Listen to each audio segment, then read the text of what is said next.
warahmatullahi wabarakatuh. Oke, ketemu lagi dengan saya ya, Pak Istiawan di mata kuliah Design Thinking. Di video sebelumnya kita sudah membahas tentang evaluasi implementasi desain. Itu kemarin kita mereview beberapa desain dengan apa sih kelebihan dan kekurangannya, bagaimana implementasinya, bagaimana konsepnya. Sekarang kita akan membahas tentang proses of design innovation. Nah, ini kita bagi menjadi dua part. Yang pertama kita akan membahas tentang how to doing an interview and observation. Kita akan belajar bagaimana sih melakukan interview dan melakukan observasi dalam satu waktu yang bersamaan. Oke.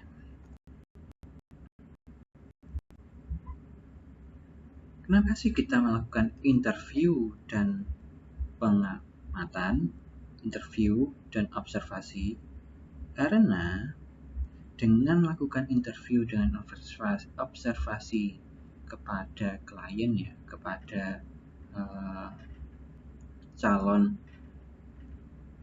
objek penelitian kita, pada akhirnya kita akan tahu seberapa jauh kita akan melakukan penelitian ini, dan kita akan tahu apa yang harus dilakukan. Jadi dengan interview dan observasi kita bisa tahu langkah-langkah yang akan kita lakukan. Satu, nomor dua, kita akan tahu tujuan kita secara detail dan kita akan tahu mau ngapain, apa aja yang harus dilakukan agar tujuan kita itu tercapai, agar masalah yang ada itu kita bisa atasi. Itu fungsi dari interview dan observasi lapangan.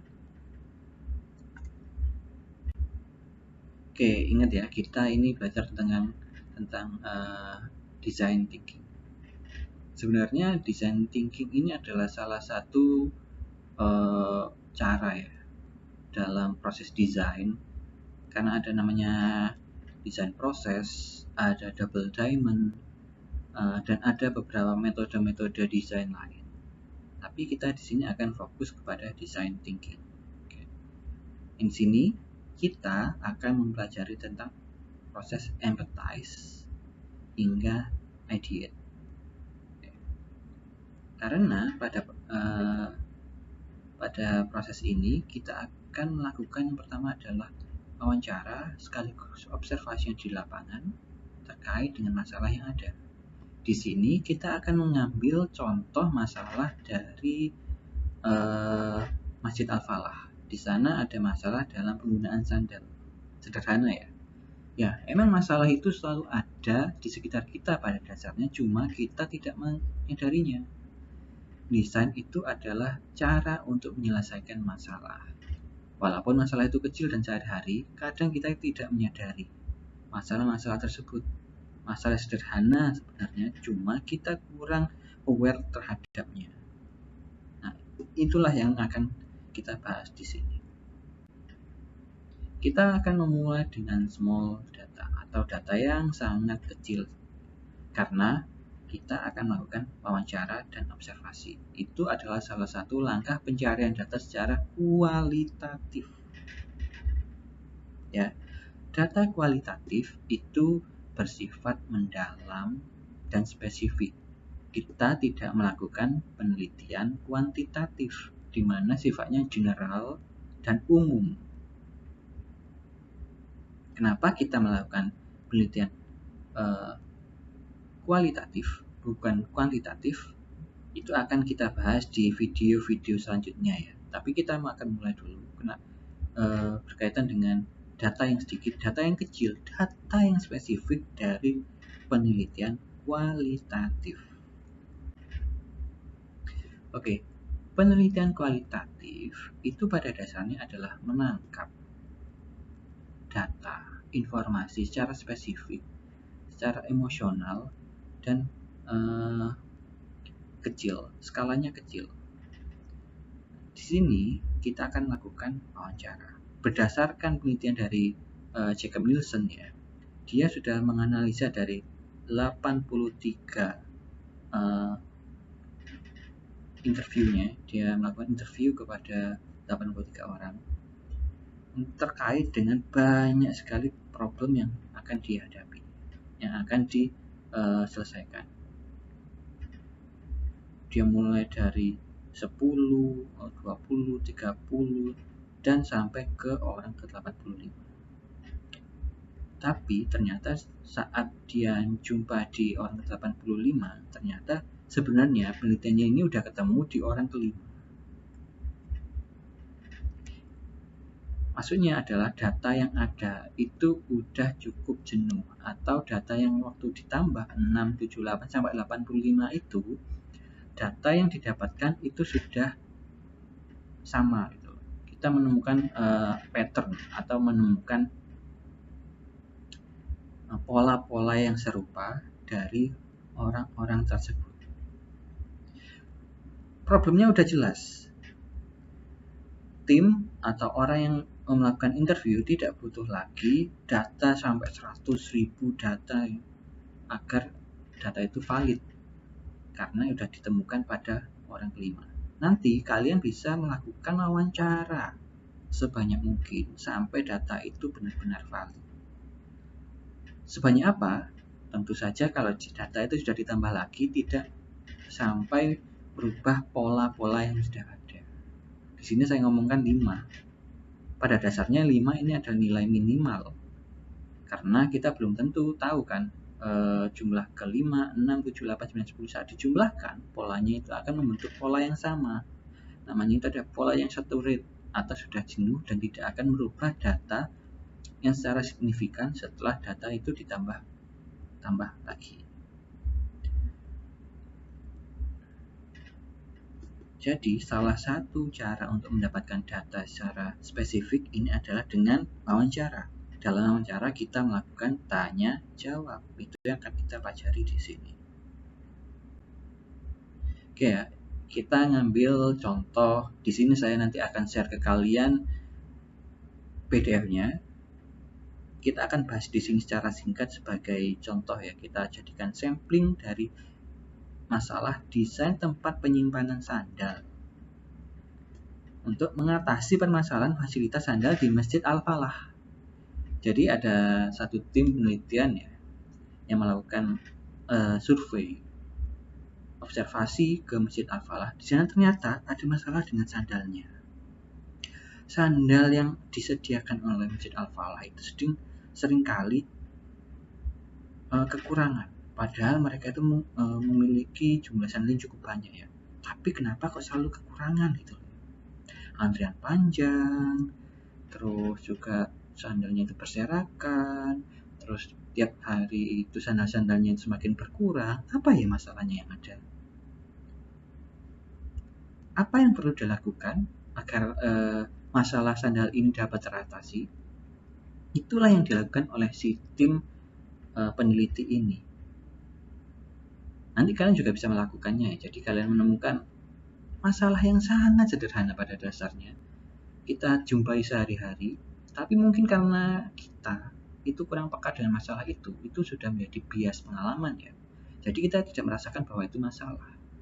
Tapi pada dasarnya masalah itu selalu ada di sekitar kita. Tinggal kita kepekaan kita aja dalam mencari masalah-masalah yang ada di sekitar kita. Contoh seperti ini, penyimpanan sandal aja sudah jadi satu masalah yang bisa diteliti pada dasarnya. Oke, kembali lagi ya. Sebenarnya ya, design thinking ini adalah salah satu mata kuliah yang berat secara teoritis di awal semester, apalagi kalian masih di semester 2. Tapi kita akan mempelajari ini secara bertahap ya. Ini mungkin di pertemuan-pertemuan akhir saya akan mulai dari yang tahap yang paling ringan saja, dari yang paling dasar. Apalagi nanti kalian akan melakukan penugasan secara berkelompok. Jadi ini saya akan menambahi beberapa poin-poin dari tugas dari materi yang disampaikan oleh bapak-bapak ibu dosen sebelumnya.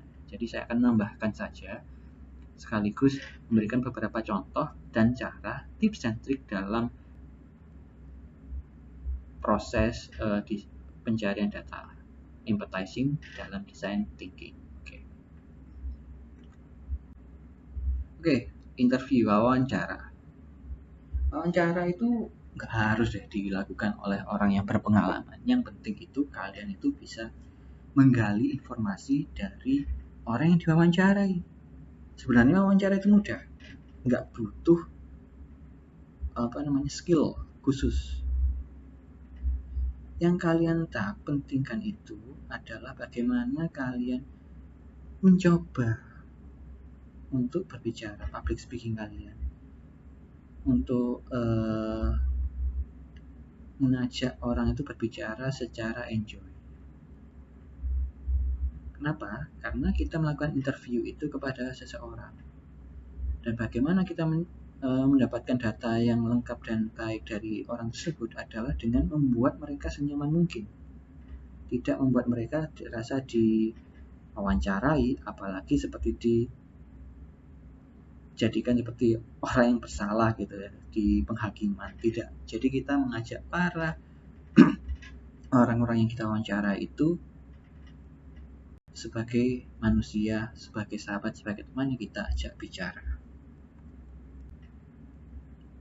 Oke, ada 5 langkah yang harus kalian lakukan dalam sebuah interview. Bukan 5 langkah ya, 5 tips sebenarnya. A friendly welcome to start the interview. Jadi kita harus menjadi orang yang ramah kepada orang yang akan kita wawancarai ya, interviewee kita. Yang kedua ada series of general open-ended context question about the customer. Yang kedua adalah jenis-jenis pertanyaannya. Pertanyaan ini untuk melakukan wawancara ada beberapa trik agar kalian bisa mendapatkan data yang valid dan cocok informatif terkait dengan masalah kalian. Introduction to the prototype. Ini pada bagian ini 3 ini bisa terjadi kita wawancara pada 2 fase ya. Yang pertama itu empathizing untuk mencari data awal. Yang kedua itu adalah proses prototyping hingga testing. Sebenarnya wawancaranya hampir sama, cuma pertanyaannya aja yang sedikit berbeda. Yang keempat, detail task to get the customer reacting to the prototype. Ini juga sama. Kalau pertanyaan pertamanya itu di proses empathizing, kita akan secara detail menanyakan kepada kepada orang yang kita wawancari terkait apa sih masalahnya, terkait proses-proses apa sih yang mereka lakukan, proses apa sih yang mereka hadapi, apa sih masalahnya, seperti itu. Tapi tentu ya wawancara itu agak kesulitan bagaimana kita menemukan jawaban atau kita menanyakan pertanyaan agar orang yang kita wawancara itu menjawab sesuai dengan apa yang kita inginkan. Masalahnya di situ. Yang kelima adalah kita melakukan quick debrief to capture the customer of writing thought and impression. Jadi kita kan sudah tanya banyak nih. Nanti kita debrief lagi. Debrief itu kita merangkuman aja, kita memperjelas lagi. Jadi kita buat pertanyaan 1 atau 2 pertanyaan. Nah, nanti kita debrief lagi, kita mempertanyakan lagi, meresume lagi jawaban dia, kita memperjelas lagi ke dia, ke orang yang kita wawancarai ini terkait dengan jawabannya. Gitu. Terus bagaimana langkah-langkahnya? Kita mulai dari awal. Act 1, friendly welcome. People need to feel comfortable to open, honest, and critical. Jadi seperti yang saya jelaskan tadi, kita ke orang yang wawancara itu harus membuat mereka itu nyaman, agar nggak seperti dihakimi atau duduk di kursi tersangka lah kayak gitu. Jadi kita ajak mereka ngobrol secara santai gitu. Buatlah kondisi senyaman, senatural mungkin kepada orang yang diwawancarai. Cari tempat yang nyaman, jangan di tempat yang panas-panasan kalian ajak berdiri di bawah terik matahari, itu mereka nggak nyaman. Kalian ajak duduk di tempat yang nyaman, ya, terus mungkin dikasih permen atau dikasih es krim, dikasih minum gitu ya. Itu adalah salah satu cara untuk mendekatkan diri kepada orang kita wawancarai agar mereka bisa menjawab dengan nyaman gitu ya. Oke, ingat ya, orang kita wawancara itu adalah manusia. Mereka adalah subjek, bukan objek. Maksudnya apa? Kita harus memanusiakan mereka, seperti yang saya bilang tadi. Pertama yang harus kita mulai adalah dengan menyapa mereka. Thank you for coming in today. Oke, selamat pagi kakak. Ini saya dari desain komunikasi visual UPN Veteran Jawa Timur nih. Boleh nggak nih tanya-tanya sebentar? Bentar aja kok. Jadi kalian menawarkan sesuatu sapaan gitu ya kepada orang yang akan kalian wawancarai. Ada waktunya nggak kak? Kak, ini aku mau tanya-tanya bentar nih, boleh nggak? Jadi kalian mulai dari sesuatu yang sederhana, menyapa gitu, menyalamkan gitu, terkait proses wawancaranya. Dan jangan lupa kalian kalau mau merekamnya untuk tanya, boleh nggak nih direkam?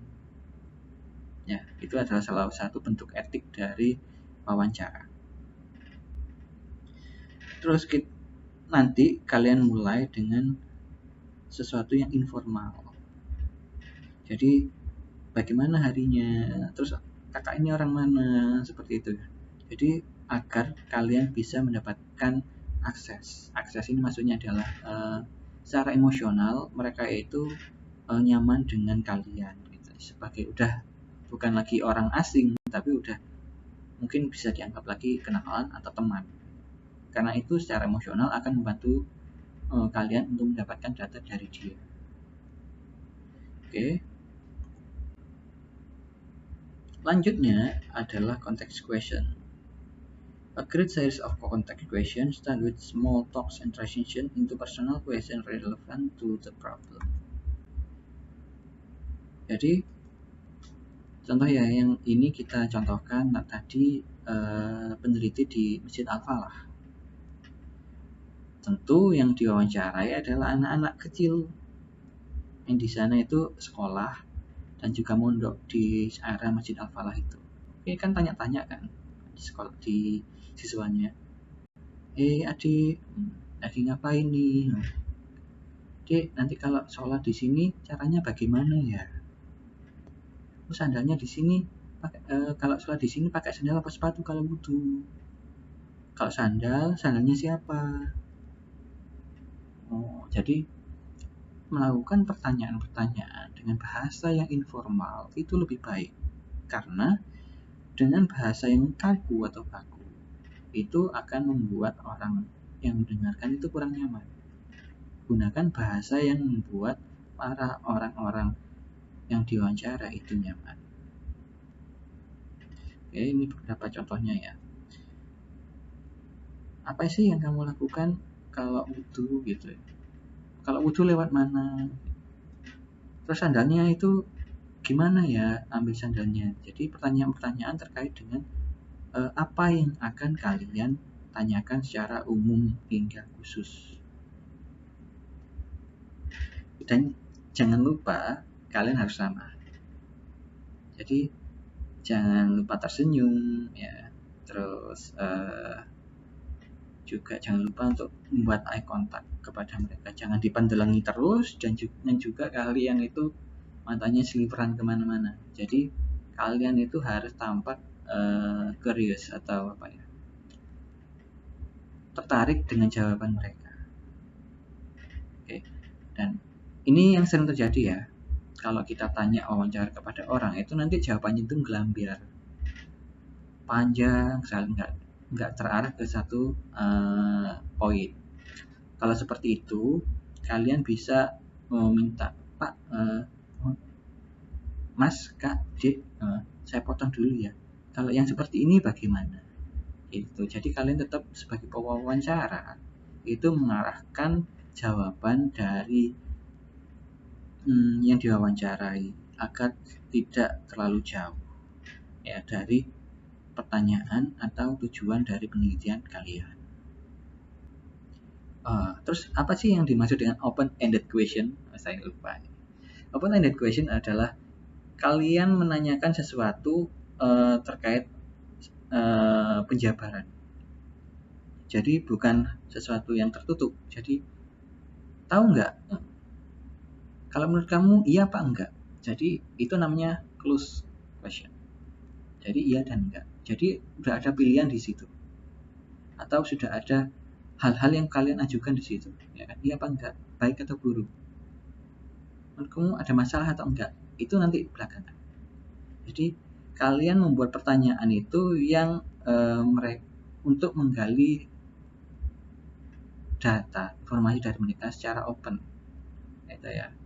Jadi datanya itu terbuka. Maksudnya terbuka di sini adalah mereka bebas berkata, improvisasi dengan jawaban mereka. Tapi nanti kita tetap punya kewajiban untuk mengarahkan mereka agar tidak terlalu jauh dari jawaban atau pertanyaan utama kita. Oke. To the point. Oke, udah kan tadi udah nyapa, terus kita udah melakukan pembukaan ya untuk ngobrol-ngobrol dengan yang akan kita wawancarai. Terus ini kembali lagi ya, ini nanti mau empathizing atau testing. Sebenarnya pertanyaannya sih hampir sama poinnya ya, cuma apa yang ditanyakan itu yang beda.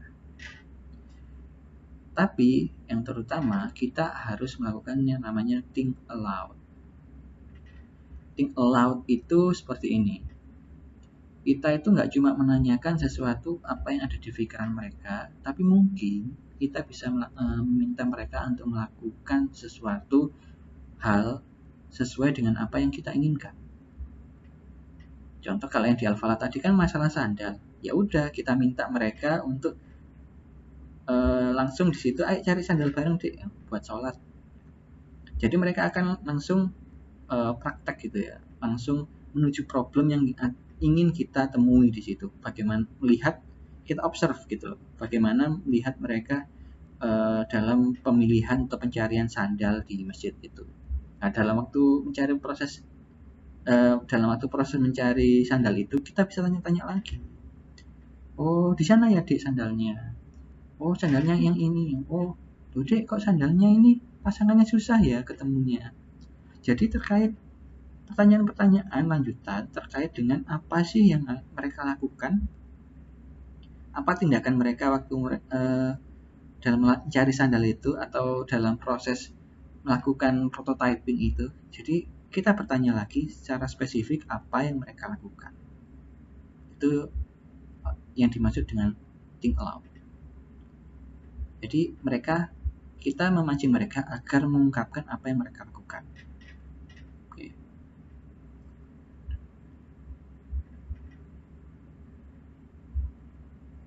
Kalau seandainya mereka kebingungan, mereka bilang, loh Dek, kok kesulitan ada apa? Iya Kak, ini sandalnya nggak ketemu. Oh iya, terus kalian ajak bantu mereka. Ternyata ini adalah masalahnya, bahwa mereka tidak bisa menemukan sandal pasangan sandalnya. Tidak menemukan pasangan, sepertinya itu kalian. Oke. Nah, seperti ini ya. Ini yang think aloud tadi. Jadi teman-teman yang diwawancarai itu langsung juga diajak untuk melakukan sesuatu sesuai dengan yang pertanyaan wawancara kalian. Ini diajak sholat kan, waktu sholat diajak bersama-sama, terus mereka diminta untuk mencari sandal. Oh, ternyata sandalnya ditaruh di keranjang. Nah, masalahnya apa? Kalau sandalnya di keranjang ini, nanti pasangannya gimana ya? Kan sama semua, apalagi jus semua. Ya kan? Tapi ternyata ada yang besar, ada yang kecil. Itu adalah masalah sederhana sebenarnya. Tapi bagaimana kita sebagai desainer ini menemukan masalah ini secara spesifik, apa sih yang terjadi? watch and learn. Jadi kita lihat dulu apa sih yang mereka lakukan, kita pelajari kan. Oh seperti ini loh. Kalau belum jelas kita tanya. Oke ya. Asking target customers to do realistic tasks during the interview is the best way to simulate the real world experience. Oke.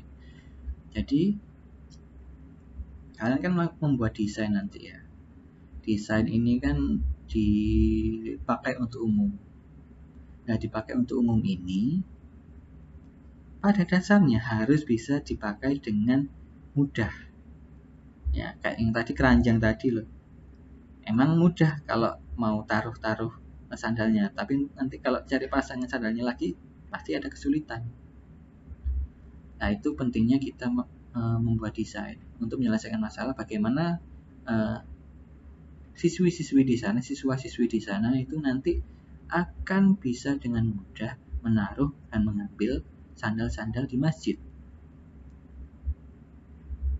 Terus tanyanya gimana? Kita nanti bisa tanya, ini apa sih? Terus ini gunanya apa? Ini bagaimana? Kalau menurutmu enaknya bagaimana ya sandal-sandal ini? Jadi kita cari informasi-informasi terkait dengan keinginan mereka juga. Apa sih yang mereka butuh? Apa sih yang mereka mau? Terus kalau seandainya seperti ini bagaimana? Kalian juga menanyakan kembali hal-hal yang akan mereka lakukan gitu loh. Jadi kita harus jadi orang yang penasaran untuk menjadi peneliti untuk wawancara ini. Dan makanya kita harus membuat orang diwawancarai ini nyaman agar mereka bisa memberikan jawaban yang paling sesuai. Nah, kalau kalian tanya-tanya terus ya, apalagi cewek tanya-tanya terus belum dijawab udah bertanya lagi, itu akan membuat mereka nggak nyaman. Jadi nanti bisa aja mereka memberikan jawaban yang nggak valid karena mereka udah nggak nyaman dengan kehadiran kalian. Quick debrief. Jadi kalian bisa melakukan debrief ya.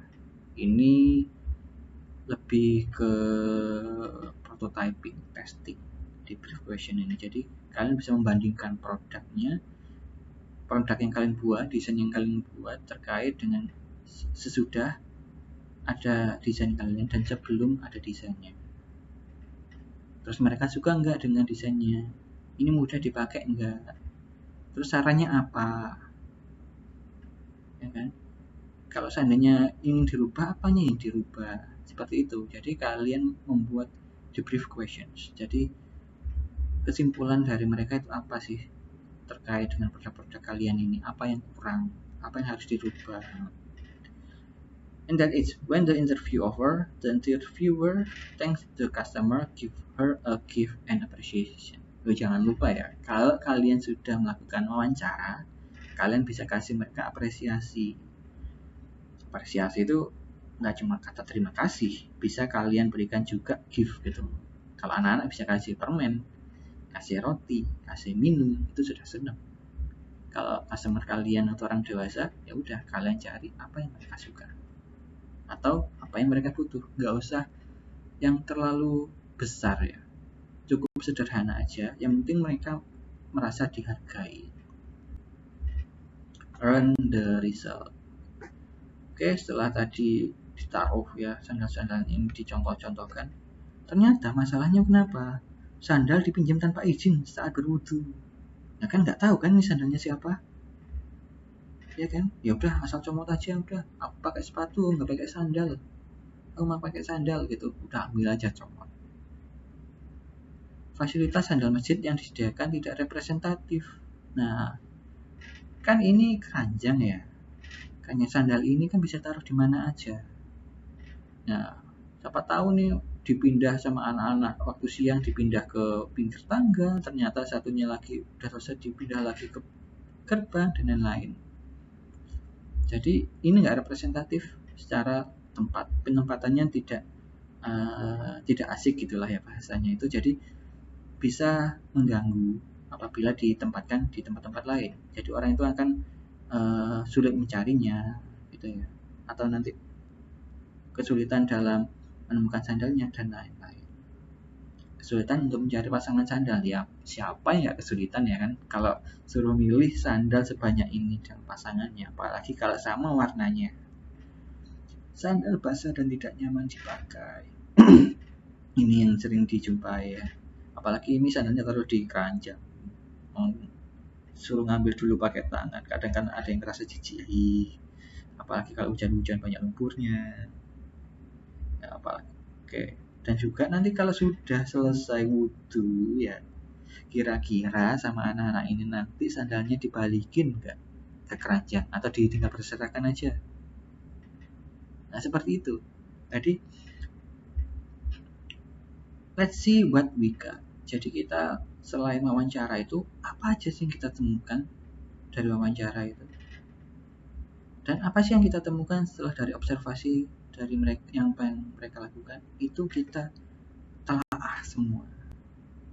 Habis itu langsung apa yang kalian dapatkan itu kalian catat, kalian tulis, kalau perlu kalian bikin petanya ya kan. Ini kan terkait alur juga, bisa kalian buat mappingnya, petanya.